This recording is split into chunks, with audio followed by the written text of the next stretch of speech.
Welcome back to another episode of Infidelity Tales Lab. We're thankful for your continued viewership. Before we begin, tell us, where in the world are you watching from? We love knowing our global reach. Now, let's dive into today's story. Chapter 1. The Test of Loyalty. Frank Mueller adjusted his safety harness as he hammered the final shingle onto the Andersons' roof. At 42, his weathered hands moved with the precision of someone who had spent 2 decades in construction. The June sun beat down mercilessly, but Frank barely noticed. He had learned long ago to endure discomfort. It was a skill that had served him well in more ways than his neighbors could imagine. His phone buzzed against his chest. Tyler's name flashed on the screen. "Hey, Dad." His 17-year-old son's voice carried an odd mixture of excitement and cruelty. "Happy Father's Day, I guess." Frank paused, hammer halfway to the next nail. Something in Tyler's tone set off alarm bells. "Thanks, son. How was your day with your mother?" "Oh, it was great. Really great, actually." Tyler's laugh held no warmth. "Mom told me some interesting things, like how you're basically broke and we're moving in with Rick. You know, her boyfriend?" The hammer slipped from Frank's grip, clattering down the roof before catching in the gutter. 23 years of marriage, and Linda had finally shown her true colors. But it was Tyler's next words that cut deepest. "Rick's rich and successful, Dad. Unlike you." The teenager's voice grew more animated, feeding off what he perceived as his father's weakness. "Mom's already changed the locks. She said maybe you should get a job that actually pays.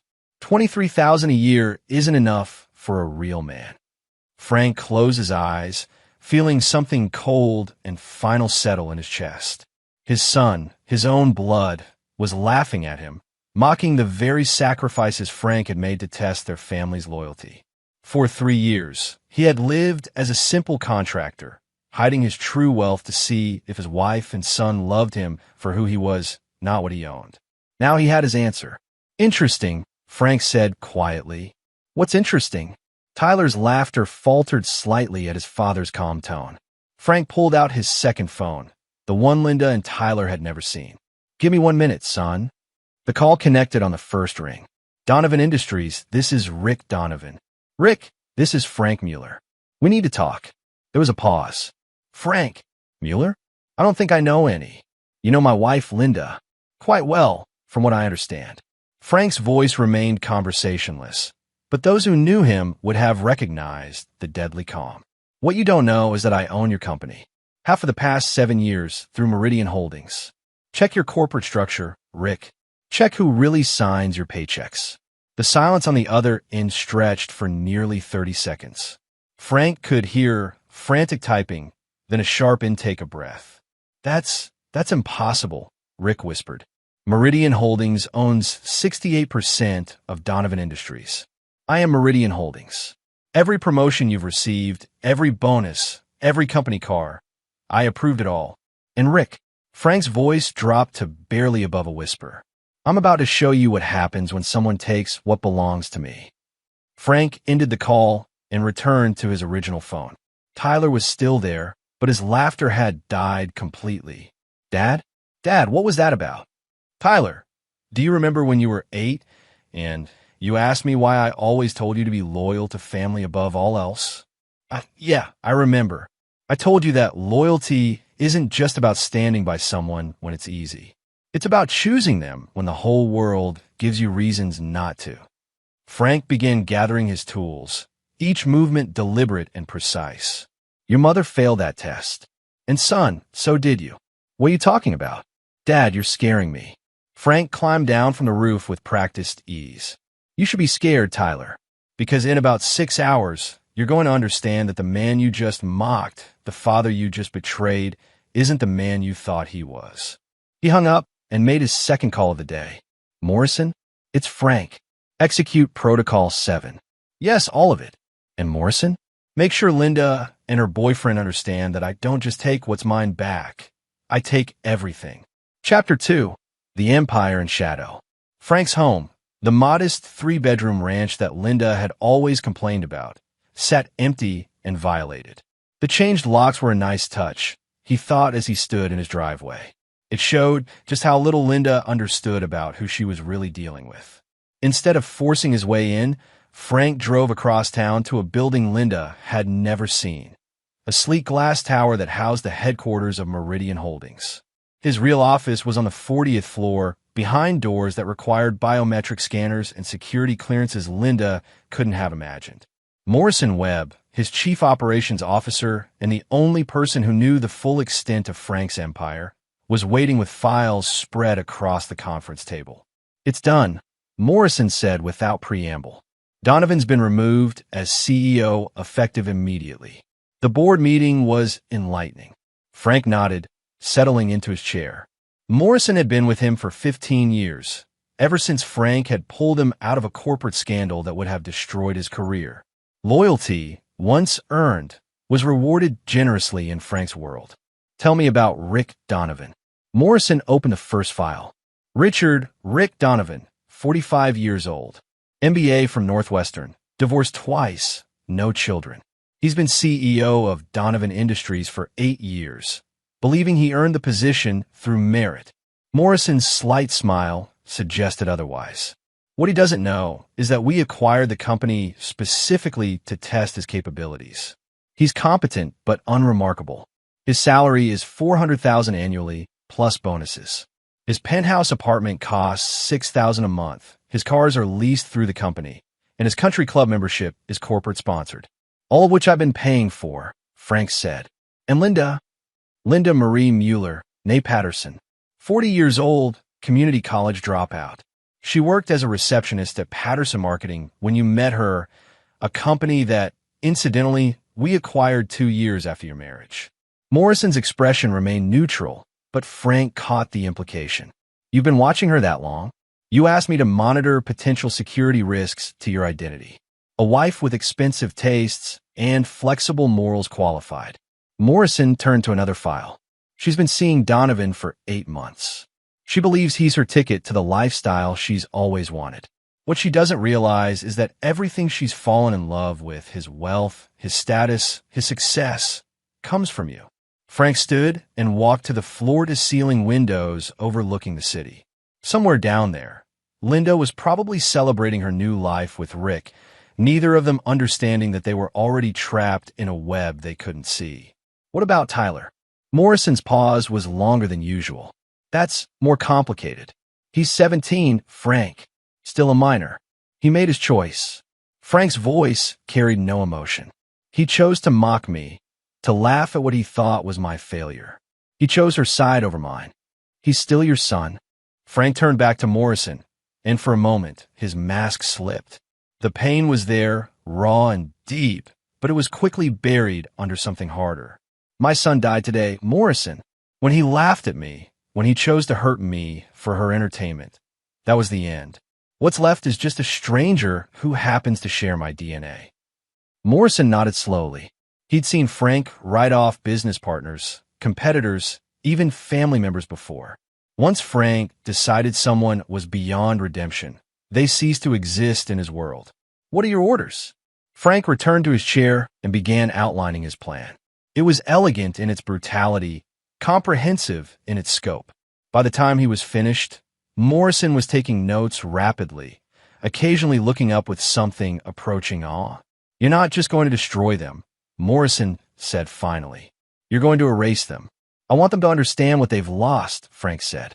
"I want Linda to realize that the man she thought wasn't good enough for her was the source of everything she coveted in another. I want Rick to understand that his entire adult life has been a performance I paid for. And I want Tyler to learn that choices have consequences, even if you're 17. And after," Frank's smile was cold and final, "after, they can find out what life is really like without me. They want to be free of Frank Mueller the contractor. They'll get their wish." As Morrison left to begin implementation, Frank remained in his office, looking out at the city lights. Tomorrow, Linda and Rick would wake up in a world where everything they thought they knew had changed. They would learn that power wasn't just about money. It was about understanding who really held the strings. And Frank Mueller, the man they had underestimated so catastrophically, held all of them. Chapter 3. The Trap Springs. Linda Mueller stretched luxuriously in Rick's king-sized bed, admiring the view from his penthouse apartment. The city spread out below them, like a promise of a life she'd always deserved. She had called in sick to her job at the boutique. Not that it mattered anymore. Soon she'd never have to work again. Coffee, beautiful. Rick appeared in the doorway, already dressed in his expensive suit. He looked worried, which was unusual. Rick was always so confident, so in control. You seem tense, Linda said, accepting the mug. Everything okay at work? Rick sat heavily on the edge of the bed. There's been some complications. Corporate restructuring. Nothing for you to worry about. What Rick didn't tell her was that he'd spent the previous evening in emergency board meetings trying to understand how he'd been ousted from his own company. The documentation was ironclad, the legal framework unassailable. Meridian Holdings had executed a perfectly legal corporate takeover that had been years in the making. His phone buzzed with a text from his lawyer. Meeting at 10 a.m. We need to discuss your employment contract. Come alone. Meanwhile, across town, Tyler Mueller sat in his guidance counselor's office at Westfield High, trying to process what he was being told. I'm sorry, Tyler, but there seems to be an issue with your college applications, Mrs. Patterson said, shuffling through papers with obvious discomfort. The trust fund that was supposed to cover your tuition, it's been dissolved. What do you mean dissolved? That's impossible. My dad set that up years ago. Mrs. Patterson looked genuinely sympathetic. According to the documents I received this morning, Frank Mueller was never the beneficiary of any trust fund. The account was apparently funded by a company called Meridian Holdings, and they've withdrawn their support. Tyler's stomach dropped. That doesn't make sense. My dad's just a contractor. He doesn't have connections to big companies. His phone rang. His mother's number. Tyler, honey, we need to talk. Can you come to Rick's office? Something's happened.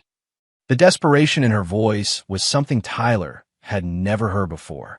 At Donovan Industries, chaos was barely contained behind corporate politeness. Rick sat across from three lawyers, all wearing expressions that suggested his world was about to collapse entirely. Mr. Donovan, the lead attorney began, your employment contract contains some unusual clauses that we apparently overlooked during your original review. What kind of clauses? Termination for cause includes any personal conduct that reflects poorly on the company's ownership. Dating a married woman qualifies under the morality clause. Rick's face went white.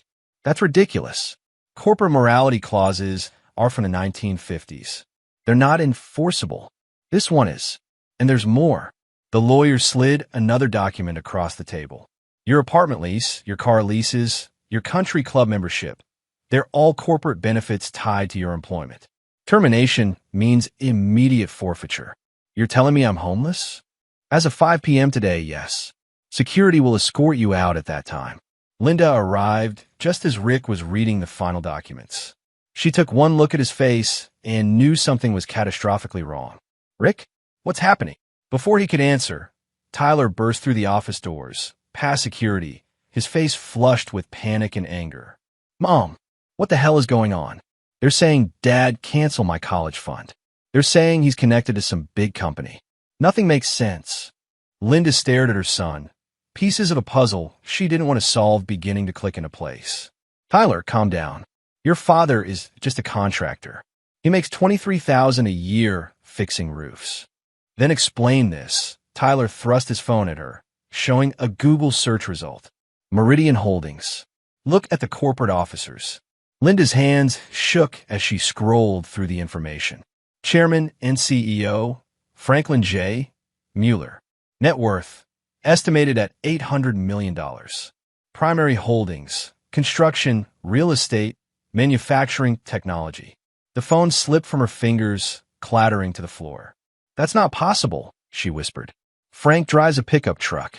He wears work boots. He's nobody. Rick stood up slowly, understanding dawning in his eyes. He's not nobody, Linda. He's the man who's been signing my paychecks for 7 years. He owns this company. He owns the apartment, the cars, everything I thought was mine. The office door opened, and Morrison Webb entered with 2 security guards. His expression was politely professional, the look of a man conducting unpleasant but necessary business. Ms. Mueller, Mr. Donovan, Tyler, he nodded to each of them. I'm Morrison Webb, representing Meridian Holdings. I have some documents for you to review. He placed 3 envelopes on the desk. These contain the terms of your separation from Mr. Mueller's life. I strongly suggest you read them carefully. Linda's envelope contained divorce papers and an eviction notice. Rick's contained his termination letter and a lawsuit for corporate asset misuse. Tyler's contained documentation that his college trust fund had never legally existed. It had been a corporate scholarship program that was now discontinued. This is insane, Linda said, her voice rising to near hysteria. You can't just destroy people's lives because of a relationship. Morrison's smile was thin and cold. Mrs. Mueller, your husband spent 3 years living below his means to test your loyalty. You failed that test spectacularly. These aren't punishments. They're simply the natural consequences of your choices. He turned to leave, then paused at the door. Oh, and one more thing. Mr. Mueller asked me to tell you that the locks on the house have been changed back. He'll be home at 6 if you'd like to collect your belongings. I wouldn't suggest staying long.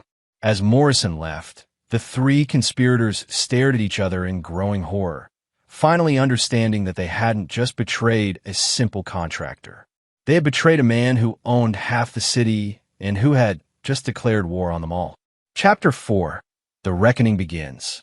Frank stood in his kitchen, methodically preparing dinner for one. The house felt different now, cleaner somehow, as if removing Linda's presence had purged it of something toxic. He'd had the locks changed back, not to keep her out, but to make a point. This was still his house, bought with his money, maintained by his labor. Everything she'd taken for granted had always been his. The front door rattled with frantic knocking at exactly 6:15 p.m. Frank smiled slightly. Linda had never been punctual, but desperation apparently improved her timing. He opened the door to find all 3 of them. Linda, wild-eyed and disheveled. Rick, no longer wearing his expensive suit, but cheap clothes that revealed how ordinary he really was. And Tyler, looking young and scared for the first time in years. Frank, please, Linda began, pushing past him into the house she'd locked him out of that morning. We need to talk. There's been some kind of mistake. No mistake. Frank closed the door and leaned against it, arms crossed. Everything that's happened today was planned 3 years ago, the day I decided to test whether my family loved me or just loved what they thought I could provide. Tyler stepped forward, tears in his eyes. Dad, I'm sorry. I didn't mean what I said. I was just upset, and Mom said. Tyler. Frank's voice cut through his son's, pleading like a blade. Do you remember last Christmas when you asked me why I never talked about my work? Tyler nodded miserably. I told you that some things were complicated, and you said you didn't care because complicated things were boring. Frank's gaze never wavered from his son's face. Today you learned that boring, complicated things like corporate structures and trust funds are what determine whether you get to go to college. Do you understand now why I try to teach you to look deeper than surface appearances? Dad, please. You chose your side, Tyler. When you call me today, you weren't just repeating your mother's words. You were enjoying hurting me. You laughed at what you thought was my failure. Rick finally found his voice. Look, Frank, I didn't know Linda was married when we started dating. She told me you were separated. Frank turned his attention to Rick, and the man unconsciously stepped backward. Rick, in 7 years of working for me, you never once wondered how a small construction company could afford to give you such generous compensation. You never questioned why your performance reviews were always exemplary despite your obvious limitations. I earned my position. You earned nothing. I gave you that position because I wanted to study you. I wanted to understand what kind of man my wife would choose over me. Frank's smile was devoid of warmth. Turns out, she chose someone even more ordinary than she thought I was. Linda moved closer to her husband, desperation making her bold. Frank, I made a mistake. I see that now. But we've been married 23 years. That has to count for something. It counted for 3 years, Linda. 3 years where I lived in this modest house, drove an old truck, and worked with my hands to see if you loved Frank Mueller or just loved what Frank Mueller could buy you. Frank's voice remained conversational, but there was steel underneath. Every time you complained about money, every time you looked at me with disappointment, Every time you hinted that I wasn't enough, I was testing you. And Linda, you failed every single test. He walked to the kitchen and returned with a stack of photographs. Do you recognize these? Linda's face went pale as she flipped through images of herself and Rick at restaurants, hotels, shopping trips. Every moment of their affair had been documented with professional precision. I've known about your relationship for 8 months, Frank continued. I could have stopped it at any time. I chose not to because I wanted to see how far you'd go. I wanted to see if you'd ever feel guilty enough to confess, or if you'd respect our marriage enough to end it before pursuing someone else. You were watching me? Linda's voice was barely a whisper. I was giving you every opportunity to prove me wrong. Right up until today, I hoped you might surprise me. Tyler looked between his parents, finally beginning to understand the magnitude of what was happening. Dad, what happens now? Frank's expression softened for just a moment, and Tyler saw a flash of the father he remembered from childhood. Then it was gone, replaced by something harder and more final than anything Tyler had ever seen. Now you learn to live with the consequences of your choices. All of you. He opened the front door. You have 30 minutes to collect whatever belongs to you personally. Linda, your clothes and jewelry, the jewelry I didn't buy. Rick, nothing in this house belongs to you, so you can wait outside. Tyler. Frank paused, looking at his son for what both of them somehow knew would be the last time. Take whatever reminds you of who you used to be before today. As they scrambled to gather their belongings, Frank made one final call. Morrison? Yes, they're here now.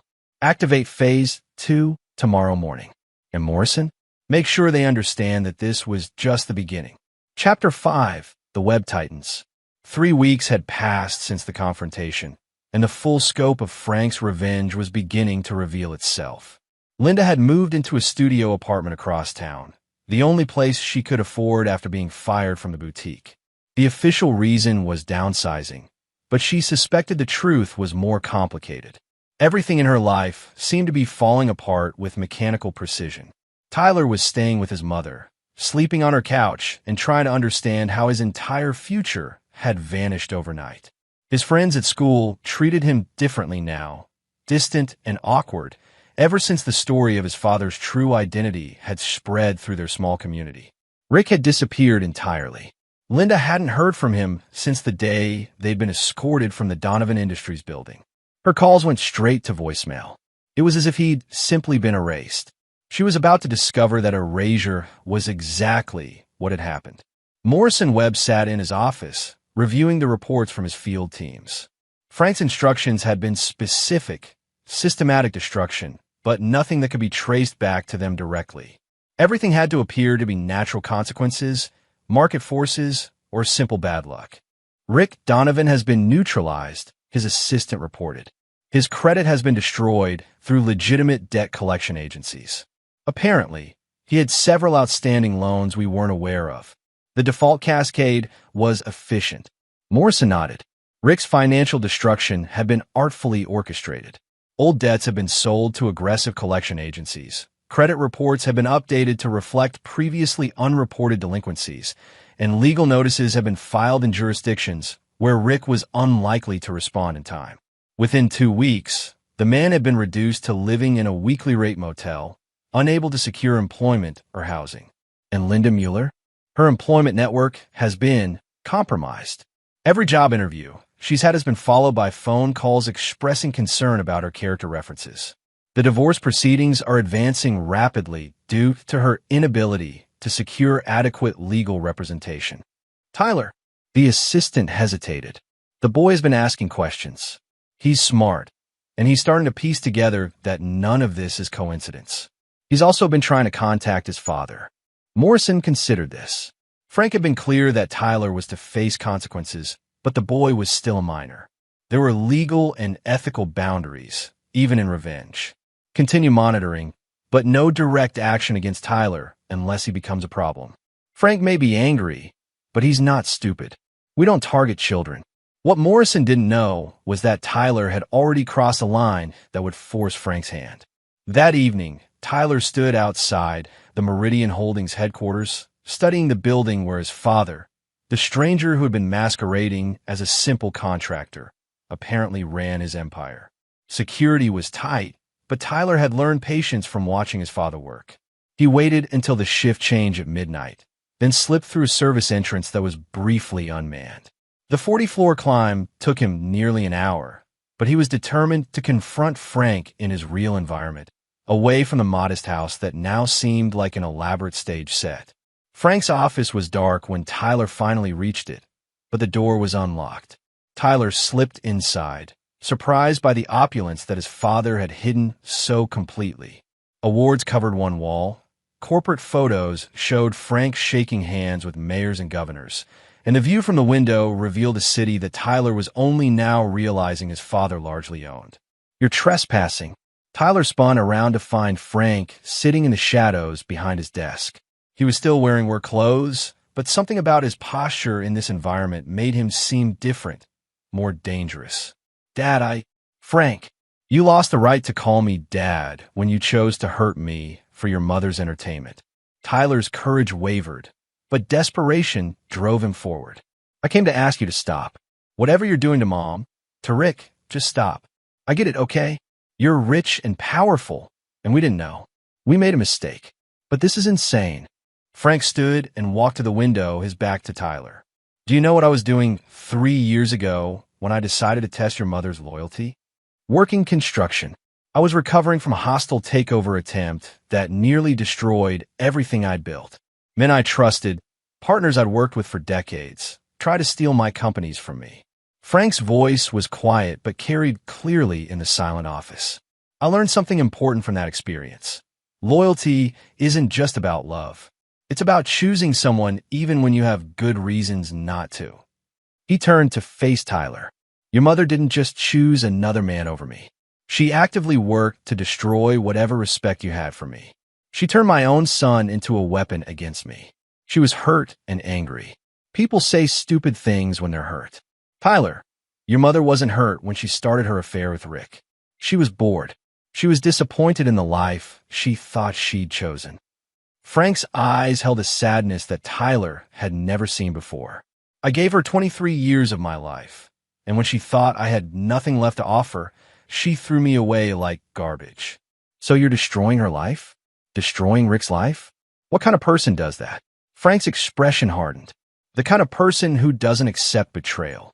The kind of person who believes actions have consequences." Tyler stepped closer to his father's desk, desperate to reach whatever remained of the man who had taught him to ride a bike and helped him with homework. "What about me, Dad? I'm your son. Doesn't that mean anything?" For a moment, Frank's mask slipped entirely. Tyler saw pain, disappointment, and something that might have been love. Then it was gone. "You stopped being my son when you chose to mock me. When you laughed at what you thought was my failure.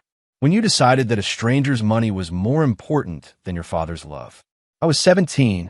I was stupid and angry, and I didn't understand. You understood enough to hurt me deliberately. You understood enough to choose your mother's side over mine." Frank walked around the desk until he was standing directly in front of Tyler. "I spent your entire childhood teaching you about loyalty, about family, about choosing character over comfort. The moment you were tested, you failed." Tyler felt tears streaming down his face. "So that's it? You're just going to pretend I don't exist?" "Tyler, you made that choice first. You called me on Father's Day to tell me I wasn't good enough, that another man was replacing me, that my own son thought I was a failure." Frank's voice remained steady, but Tyler could see the cost of this conversation in his father's eyes. "You can't unmake that choice. You can't take back that laughter. People change. People grow up. I could." "No." Frank's finality was absolute. "Some bridges, once burned, can't be rebuilt. Some trust, once broken, can't be repaired. You're 17, Tyler. In 8 months, you'll be an adult. You'll face the world with the character you've chosen to develop, and you'll live with the consequences of the choices you've made." Tyler stared at his father, seeing a stranger who wore a familiar face. "You're really going to let Mom destroy herself rather than forgive her?" "Tyler, I'm not destroying your mother. I'm simply withdrawing my protection from the consequences of her choices. For 23 years, I shielded her from the real world. Now she gets to experience it without me." Frank walked back to his chair and sat down, effectively dismissing his son. Security will escort you out. Don't come back. Tyler reached the door before turning back one last time. I used to think you were the best man I knew. Frank didn't look up from the papers on his desk. I used to think you were my son. After Tyler left, Frank sat alone in his office until dawn, staring out at the city lights and wondering if there was a price too high to pay for absolute loyalty. He decided there wasn't. Chapter 6. No Mercy. The Riverside Community Center was hosting its weekly support group for families in crisis, and Linda found herself sitting in a circle of folding chairs, surrounded by people whose lives had also imploded in various ways. She'd been attending for 2 weeks, partly for the free coffee and partly because it was the only place where her story didn't sound. "Linda, would you like to share this week?" asked Dr. Patricia Vance, the volunteer counselor who ran the group. Linda looked around at the familiar faces, single mothers, unemployed fathers, elderly people struggling with medical bills. A month ago, she would have pitied them. Now she was one of them. "My husband is systematically destroying my life," she began, her voice hollow. "Not just financially, everything. Every job interview I go to ends with them suddenly deciding I'm not qualified. My credit score changes daily. Bills I never owed are showing up in collections. It's like he's erasing me." A woman named Cheryl nodded sympathetically. "Vindictive ex-husbands can be brutal. My ex used to hide my car keys so I'd be late for work." Linda almost laughed. "If only it were that simple. You don't understand. My husband owns companies. Major companies. He has resources I didn't even know existed." She pulled out her phone and showed them a photograph of Frank from a business magazine. "This is him. This is the man I thought was a struggling contractor." The group stared at the image of Frank shaking hands with the governor at some corporate event, wearing a tailored suit that cost more than Linda's monthly rent. "Jesus," whispered Bob, a laid-off factory worker. "That's your husband?" For 23 years, he pretended to be ordinary. He lived in a modest house, drove an old truck, worked construction jobs. I had no idea he was worth hundreds of millions of dollars. Dr. Vance leaned forward, intrigued despite herself. "Why would someone hide that kind of wealth from their family?" "He says he was testing my loyalty. He wanted to see if I loved him or just loved what he could provide." Linda's voice cracked. "I failed his test." The group was silent for a long moment, processing the implications. "So what are you going to do?" asked Cheryl. Linda had been asking herself the same question for weeks. Every legal avenue seemed blocked. Frank's attorneys were better than anyone she could afford, and the divorce proceedings were advancing with ruthless efficiency. He was giving her nothing beyond what the law absolutely required, and even it seemed designed to humiliate her. "I don't know," she admitted. "I keep thinking there has to be something. Some way to make him understand that destroying me won't fix what went wrong between us." What Linda didn't know was that Frank had no interest in fixing anything.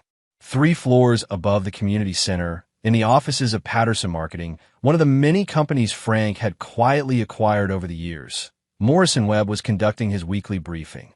"Linda Mueller has been neutralized as a threat," he reported to Frank via secure video call. "Her ability to cause financial or reputational damage is essentially zero. Rick Donovan has left the state entirely, apparently found work as a night shift security guard in Phoenix under an assumed name." Frank nodded from his office. "And Tyler, the boy is struggling academically. Without the college trust fund, his guidance counselor says his options are limited to community college or military service. He's been working part-time at a grocery store to help his mother with rent." "Good. Reality is an excellent teacher." Morrison hesitated. "Frank, I have to ask, how long does this continue?" "Linda Mueller is essentially homeless. Tyler is a 17-year-old kid whose entire future has been destroyed. At what point is the lesson learned?" Frank's expression didn't change, but something cold flickered in his eyes. "Morrison, did I ever tell you about my father?" "No, sir. Vincent Mueller was a mechanic who owned 2 gas stations. Not wealthy, but comfortable. When I was 16, my mother ran off with the man who supplied parts to Dad's shops. She took everything, cleaned out the bank accounts, sold her jewelry, even took the family car." Frank paused, staring out his office window. "Dad never got over it. He died broke and bitter, destroyed by trusting someone who betrayed him the moment a better option appeared. Morrison waited, understanding that this was leading somewhere important. I swore I would never be that weak. I would never trust someone so completely that their betrayal could destroy me. Frank's voice carried the weight of a promise made decades ago. Linda chose her path when she decided I wasn't enough. Tyler chose his when he decided to mock me for her entertainment. They're both adults now, Morrison. Adults live with the consequences of their choices. Tyler's still in high school. Tyler's old enough to understand loyalty and betrayal. Old enough to choose cruelty over compassion. Old enough to laugh at his father's pain. Frank's finality was absolute. Some lessons can only be learned through loss. Morrison. And some bridges, once burned, are meant to stay that way. The call ended, and Morrison sat back in his chair, troubled by what he'd heard. He'd worked for Frank for 15 years, had seen him make difficult decisions, had watched him destroy competitors and rivals without hesitation. But this felt different. This felt personal in a way that might be consuming the man Morrison respected more than anyone else in the world. Meanwhile, across town, Tyler Mueller was stocking shelves at Westfield Market, trying to process how his life had changed so completely in just 6 weeks. His co-workers were friendly enough, but he could see the curiosity in their eyes. Everyone in town knew the story by now. How Frank Mueller, the quiet contractor, had revealed himself to be one of the wealthiest men in the state, and how his family had betrayed him so spectacularly that he'd cut them off entirely. Some people sympathized with Tyler, seeing him as a victim of his parents' war. Others whispered that he must have done something terrible to earn such complete rejection from his father. Tyler knew which group was right. As he arranged cans of soup on the shelf, he thought about the conversation in his father's office, about the look in Frank's eyes when Tyler had called him Dad and been corrected. He thought about the laughter, about the cruel joy he'd felt when he thought he was kicking a man who was already down. He thought about the father who had taught him to throw a baseball, who had helped him with math homework, who had never once raised his voice in anger despite Tyler's teenage rebellion. That man was gone, replaced by a stranger who had the resources to destroy lives and the will to use them. Tyler was beginning to understand that some mistakes were too big to fix, some words too cruel to take back, and some fathers too powerful to forgive. Chapter 7. The Price of Pride. 6 months after Father's Day, Linda Mueller stood in the lobby of the Riverside Hotel, holding a cleaning cart and trying to invisible. The hotel was one of the nicer establishments in town. 4 stars, business clientele, the kind of place she'd once stayed during weekend getaways with Frank. Now she cleaned the rooms. The irony wasn't lost on her that the hotel was owned by Meridian Holdings, Frank's company. Every paycheck she received, every hour she worked, was ultimately at his discretion. He could fire her with a phone call, but he didn't. Instead, he let her work, let her earn just enough to survive in her studio apartment, let her maintain the barest threads of dignity while knowing that her survival depended entirely on his continued tolerance. It was, Linda had come to realize, a far more sophisticated form of torture than simple destruction would have been. "Linda, you've got the penthouse today," said Sandra, the head of housekeeping. There was sympathy in her voice. Everyone knew Linda's story by now, and most of the staff felt sorry for her. The guest checked out early, so it should be straightforward. Linda nodded and pushed her cart toward the elevator. The penthouse was the hotel's most expensive suite, the one that Rick used to book for their afternoon meetings when they thought they were being discreet. She wondered if Frank had assigned her to clean it deliberately, just to drive the point home. The suite was immaculate when she entered. Whoever had stayed there had barely disturbed anything. As she worked, Linda found herself thinking about Tyler. Her son had gotten his GED and was working full-time now, talking about community college but unable to afford it. He'd grown quieter over the past few months, more serious, as if the weight of understanding what they'd lost was finally sinking in. She was stripping the bed when she heard the suite door open. "I thought I might find you here." Linda froze. She knew that voice, had been married to it for 23 years. Slowly, she turned to see Frank standing in the doorway, wearing a business suit that probably cost more than she'd earned in the past month. "Frank." Her voice came out as barely a whisper. He looked older, she noticed. Tired in a way that had nothing to do with physical exertion. Success hadn't made him happy. If anything, he seemed more remote than ever. "How are you, Linda?" The question was so absurd that she almost laughed. "How do you think I am? I'm cleaning hotel rooms for minimum wage. I'm living in a studio apartment with no furniture. I'm exactly where you wanted me to be." Frank walked to the window, looking out at the city below. "This isn't where I wanted you to be. This is where you chose to be." "I chose." Linda's voice rose dangerously. "I chose to have my entire life destroyed because I made one mistake." "One mistake?" Frank turned to face her, and Linda saw something she'd never seen in his eyes before. Genuine confusion. "Linda, you had an affair for 8 months. You mocked me to our son. You changed the locks on our house and told Tyler I was worthless." Exactly which part of that was one mistake?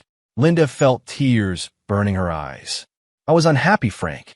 I was tired of struggling, tired of watching other wives have things I could never afford. I didn't know." "You didn't know what?" "That I loved you enough to give you everything if you'd just been patient enough to trust me." Frank's voice remained calm, but Linda could hear the pain underneath. 23 years, Linda. 23 years of marriage, and the moment you thought I had nothing left to offer, you threw me away. That's not fair. You hid who you were. You made me think we were poor. I was protecting you from the kind of people who would use you to get to me. I was making sure that if someone loved me, they loved me for who I was, not what I owned. Frank's laugh was bitter. Turns out I was right to be cautious. Linda sank into one of the suite's expensive chairs, suddenly exhausted. "So what now, Frank? You've proven your point. You've shown me what life is like without your protection. How long does this continue?" Frank studied her for a long moment. "What do you want me to say, Linda? That I forgive you? That we can go back to the way things were?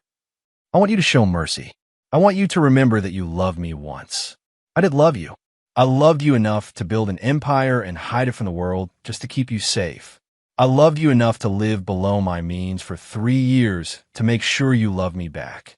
Frank's voice grew quiet. "But love without loyalty is worthless. Trust without faithfulness is meaningless. People make mistakes, Frank. People change. Some changes are permanent. Linda, some choices can't be undone." Frank walked toward the door, then paused. "I've been thinking about what you said that day Tyler called me. You told him I wasn't good enough, that Rick was more successful, more worthy of respect. Do you remember that?" Linda nodded miserably. "The truth is, Linda, I wasn't good enough. Not for you. Because you needed someone who would fight for you, who would prove their worth every day, who would compete for your attention and affection." Frank opened the door. "I needed someone who would choose me even when they thought I had nothing left to offer. We were never compatible in the ways that mattered." "Frank, wait." But he was gone, leaving Linda alone in the penthouse suite with her cleaning cart and the growing understanding that some bridges, once burned, could never be rebuilt. Meanwhile, across town, Tyler Mueller was having his own moment of reckoning. He'd been walking past the construction site where his father's truck was parked. Frank had apparently returned to working with his hands, though Tyler suspected it was more for therapeutic value than financial necessity. Tyler had been walking past the site every day for a week, hoping for a glimpse of the man who used to be his father, try to work up the courage for a conversation he wasn't sure was possible. Today, Frank was sitting on the tailgate of his truck, eating lunch alone. Tyler approached slowly, half expecting to be turned away. "Hello, Frank." Frank looked up, his expression unreadable. "Tyler, can we talk?" Frank gestured to a stack of lumber nearby. Tyler sat down, suddenly aware of how different they both looked. Frank seemed older, more weathered, but also more solid somehow, as if the revelation of his true self had allowed him to finally relax. Tyler, meanwhile, felt smaller than he had at 17, diminished by months of understanding the magnitude of his mistakes. "I got my GD, Tyler said finally. "I know. Congratulations. I'm working full-time now, trying to save money for community college." Frank nodded but didn't respond. "I understand now," Tyler continued, "what I did to you, what Mom did to you. I understand why you can't forgive us." "Do you?" Tyler met his father's eyes. "You spent 3 years testing whether we loved you, or just loved what you could provide. We failed. We failed spectacularly. Yes, you did. I keep thinking about that phone call. About how happy I was to hurt you. About how I laughed when I thought you were weak. Tyler's voice cracked. I don't know who that person was, but I don't want to be him anymore. Frank studied his son for a long moment. Growing up is recognizing that some things can't be fixed, Tyler. Some words can't be taken back. Some trust can't be rebuilt. So, there's nothing? No way back. Frank's expression softened slightly, and for a moment Tyler saw a flash of the father he remembered. Then it was gone. Tyler, the boy who called me on Father's Day and laughed at my pain. That boy was my son. The young man sitting here now, understanding the weight of his choices. You might be someone I could respect, but you're not my son anymore. Tyler felt the finality of it settle over him like a shroud. I understand. I hope you do. I hope you take that understanding and build something better than what you were. Frank stood up, gathering his lunch. But you'll build it without me. As Frank walked away, Tyler remained sitting on the lumber, finally understanding that some consequences were permanent, some losses absolute. His father had taught him one final lesson, that actions have prices, and some prices are too high to ever fully pay. Chapter 8, The Final Gambit. 2 years had passed since the Father's Day phone call that destroyed the Mueller family. Linda had found a strange kind of peace in her diminished circumstances, though she suspected Frank had quietly ensured she wouldn't fall into complete destitution. Her rent was somehow always affordable, her shifts at the hotel were steady, and while she lived simply, she lived. Tyler had surprised everyone, including himself. Working his way through community college while maintaining a full-time job had taught him discipline he'd never possessed as a teenager. He was studying business administration, and his professors frequently commented on his unusual maturity and work ethic. What they didn't know was that every success felt hollow without the approval of the man who had once been his father. Frank had returned to his true nature, a successful businessman who happened to enjoy construction work. He'd sold several companies, consolidated others, and had begun focusing on philanthropic work. The local newspapers occasionally ran stories about anonymous donations to scholarship funds and community programs, but Frank maintained his privacy with the same intensity he'd once used to hide his wealth. On a cold February morning, Tyler made a decision that would either end his exile permanently or give him the closure he desperately needed. He walked into the Meridian Holdings headquarters and asked to see Morrison Webb. Tyler Mueller to see you, sir, the receptionist announced over the intercom. He says it's about his father. Morrison appeared in the lobby 15 minutes later, looking older but still sharp. He studied Tyler with curiosity. The young man had filled out over the past 2 years, looked less like a sullen teenager and more like someone who had learned hard lessons about life. Tyler, this is unexpected. Mr. Webb, I need to ask you something, and I need you to give me an honest answer. Morrison gestured toward his office. I'll listen. They sat across from each other in Morrison's conference room, and Tyler got straight to the point. Is my father having me watched? Morrison's expression didn't change. Why would you think that? Because somehow, every time I've been in real trouble over the past 2 years, help has appeared. When I couldn't afford textbooks, I found an envelope with cash in my locker. When my car broke down, a mechanic offered to fix it for free because he said someone had prepaid the work. When I applied for that scholarship last semester, I was mysteriously selected despite having average grades. Morrison remained silent. I know he's protecting me, Mr. Webb, just like he's protecting Mom. She thinks she's surviving on her own, but I bet if you checked, you'd find that her rent is below market rate. Her job is more secure than it should be, and her medical insurance is better than a hotel cleaning lady should be able to afford. Morrison finally spoke. What makes you think your father would help people who betrayed him so completely? Tyler leaned forward. Because despite everything we did to him, despite how badly we hurt him, he's still my father. And more than that, he's still a good man. He's punishing us, but he's not trying to destroy us completely. Even if that were true, what would you want me to do about it? Tyler pulled out an envelope and placed it on the table. I want you to give him this letter, and I want you to tell him that I'm done accepting his help. Morrison picked up the envelope but didn't open it. Tyler, if your father wanted to communicate with you, you would have done so by now. I know. This isn't about communication. This is about me proving that I've finally learned the lesson he was trying to teach me, which is, Tyler stood up. That real strength comes from standing on your own. That character is what you do when no one is watching, when no one is helping, when you have nothing but your own choices to rely on. He paused at the door. Tell him I said thank you. For everything. Even for the pain. Especially for the pain. After Tyler left, Morrison sat alone with the letter for nearly an hour before calling Frank. We need to meet, Morrison said simply. They met that evening in Frank's office, the same room where Tyler had confronted his father 2 years earlier. Morrison placed the letter on Frank's desk without comment. Frank stared at it for a long moment before opening it. Morrison watched his face as he read, seeing emotions Frank rarely allowed himself to display. Finally, Frank set the letter down. What did you think of him? He's not the same boy who called you that day, Morrison said carefully. He's grown up, learned responsibility, learned consequences. And Linda, she's different too. Quieter. She works hard, doesn't complain, treats her coworkers well. The staff at the hotel respects her. Morrison paused. She asks about you sometimes. Wonders if you're happy. Frank walked to his window, looking out at the city lights. Do you think I was wrong, Morrison? To cut them off so completely? Morrison had been waiting 2 years for this question.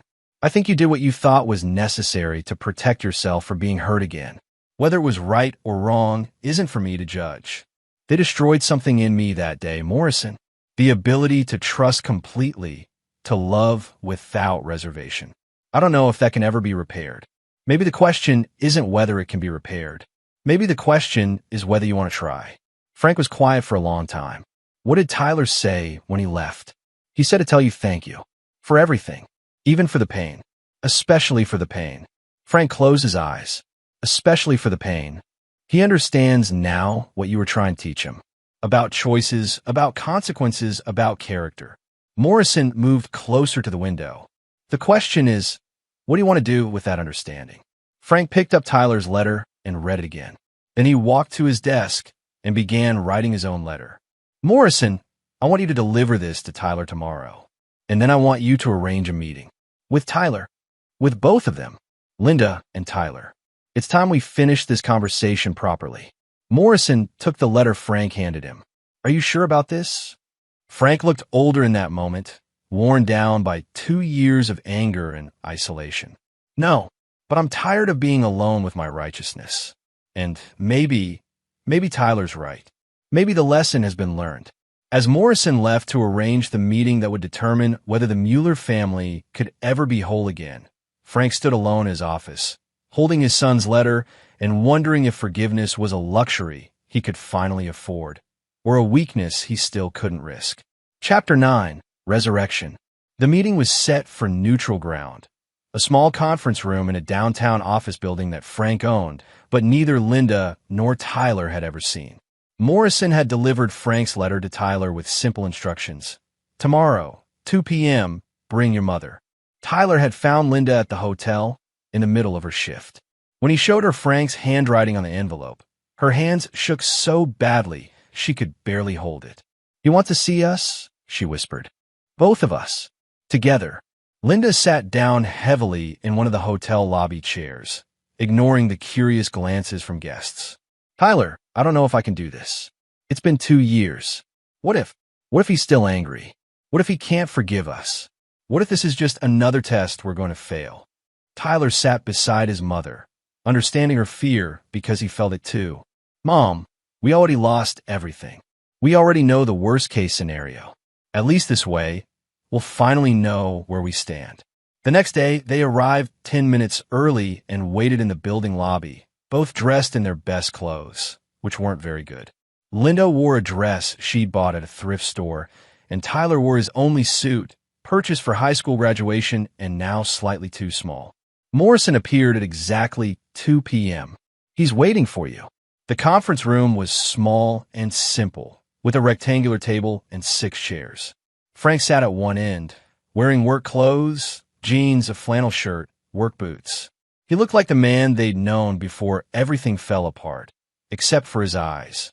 His eyes held 2 years of accumulated pain and anger and something else that might have been hope. Linda and Tyler sat across from him, suddenly aware of how much they'd both changed. Linda looked older, worn by work and worry, but somehow more authentic than she'd been during her marriage. Tyler looked like a man instead of a boy, carrying himself with a confidence that came from surviving on his own. For a long moment, no one spoke. Finally, Frank broke the silence. "Tyler, I read your letter. I meant every word." "I know you did. That's why I asked you to come." Frank leaned back in his chair.